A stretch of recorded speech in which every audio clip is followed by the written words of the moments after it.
Spoilers ahead.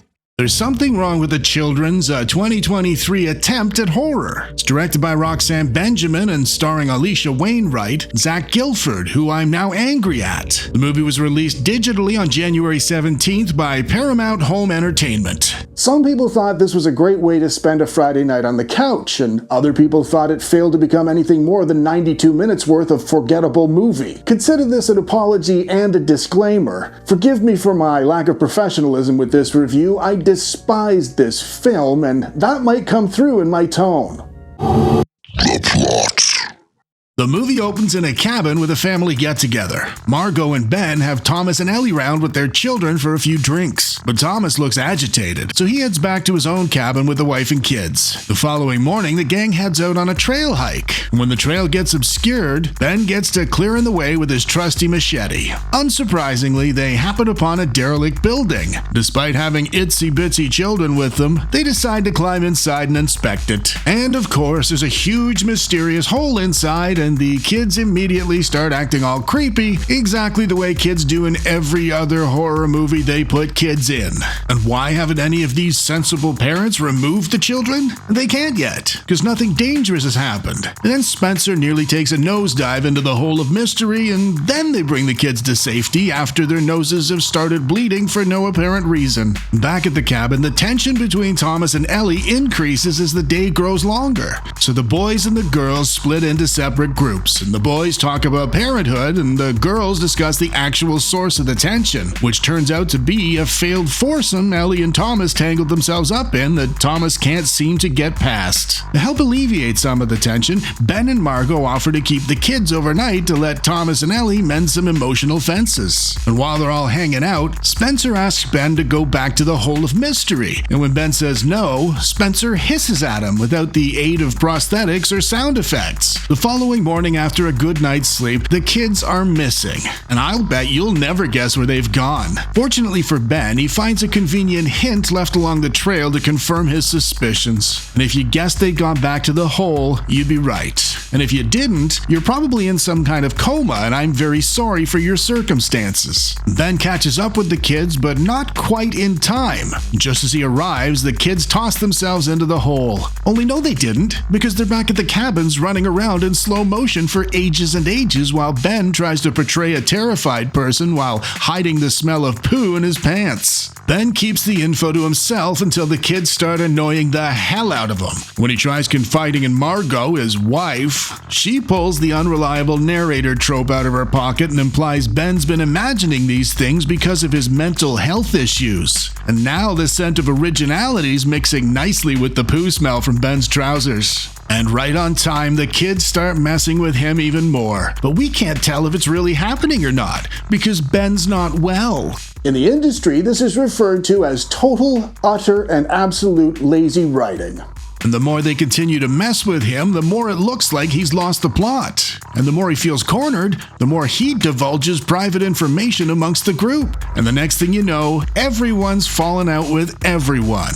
So the kids keep pushing and pushing and pushing until Spencer ends up taking a shovel to the throat from Ben. And that stops him breathing. So they try to resuscitate him for about 7 seconds before they completely give up and declare the child dead. And they call the police to blame Ben for murdering the boy, so Ben decides to take Margot back to the hole to prove his innocence. But of course, when they get there, the kids' bodies are missing and there's nothing tangible to verify what he's saying. So Margot leaves him there. When she gets back, Lucy starts acting creepy towards her too. She even rips off Gage Creed from Pet Sematary.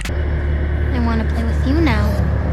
Of course, I am referring to the original Pet Sematary, as this channel does not acknowledge the existence of the remake. When Thomas tells Margot to get away from his daughter, Margot goes inside the cabin to check on Ellie. But Margot doesn't know Spencer's come back to life on the couch. And that's probably meant to be spooky. So Margot goes searching and she finds Ellie beaten and bloodied on the floor in the bedroom. She ports towards the bathroom, then she dies. The undead Spencer appears and tries acting creepy too. Only it's really hard to take a 3-foot-tall mullet seriously, even with all the fake blood. They try adding in some random rattlesnake sound effects and weird hissing sounds and alien rumblings, but nothing's really helping the atmosphere. The police finally show up 4 hours later and the officer's moronic. Like every other movie you've ever seen, scene, the officer gets killed from behind almost immediately. So Margot runs away again, and the children come after her for a typical cat and mouse style ramp up to the ending. When the kids run off to the forest, Ben returns. But Ben's not himself, as he's been in the hole too. And he tries to convert her by bringing her back to the hole, so she fends him off with his own machete that happened to be sitting on the floor within arm's reach of her face where she fell. She sinks it into his shoulder, and that somehow makes blood come out of his mouth. On her way out of the cabin, the kids trip her down the stairs, and while she's unconscious, she's dragged back to the hole. By this point in the movie, I'm considering jumping into a hole myself. They bring her all the way to the fringe of the hole along with their dead mommy, but they leave them just shy of the opening to give Margot a chance to wake up and escape. After all, if they'd just thrown her into the hole while she was unconscious, they'd have been robbing us of a satisfying conclusion to an otherwise incredible story. And while they're shoving their mommy into the hole, Margot shoves them into the hole, and yes, I'm serious. When she gets back, Ben tries to kill her, so Thomas appears out of nowhere with no explanation as to where he's been or what he's been doing, and he saves her. So she drives off, leaving Thomas behind to fend for himself, only to bump into the kids and Ben again in their reincarnated a second time form. So she hits them with the car, and the movie's over. And there you have it, folks. People have careers and get paid money for delivering us things like this. I'm confident there's a joke in here somewhere regarding this movie being about some men preferring the whole over parenthood, but I can't be bothered hammering it out. The shite bits. I feel like I've exposed you to enough of this movie already, so here is my condensed 2 cents worth. From the moment the movie opened, it looked less produced than my own YouTube videos, and given I'm only an amateur and I'd never allow something of my own to go out to you fine people looking the way this movie did, it really makes you wonder how the hell this thing came into existence. The opening logo's a cheap neon green font from fonts.com, just like this one. They used fake fire sparkles over the campfire, and I've never seen that in a movie in my life. Every single frame of the film was oversaturated, and if you want to know what I mean by that, I mean this.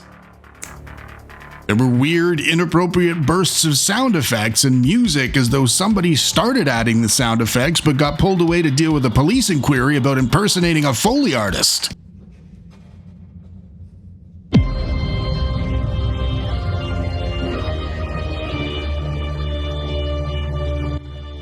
For a supposed supernatural horror movie, outside the runny ketchup-looking fake blood, the only special effect was an overdone eye sparkle thing that I can do on my home computer. The setup was weak and rushed. The middle act lacked coherence and focus. The final act was like watching Dr. Evil trying to kill Austin Powers, except Austin Powers is enjoyable. And what an original title for a movie about kids that start acting up. And finally, we learn nothing during the conclusion. We don't know what happens to Thomas or where he'd been. We don't know the lore or the mystery of the hole. We never learned what it was or why it was there. And the ambiguous ending confirmed all these shite bits for me because it proved I didn't care what happened or why. The verdict.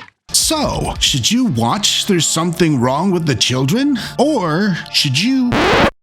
Don't watch this movie, please. But if you enjoyed this video, please hit the like button and consider subscribing so we can do this again sometime with a movie that can actually call itself a movie. Until next time, folks. It's me, Johnny, from that thing you just watched. If you enjoyed it, go down there and smash me in the face to subscribe. And if you want to watch another thing, there's one right there. Do it!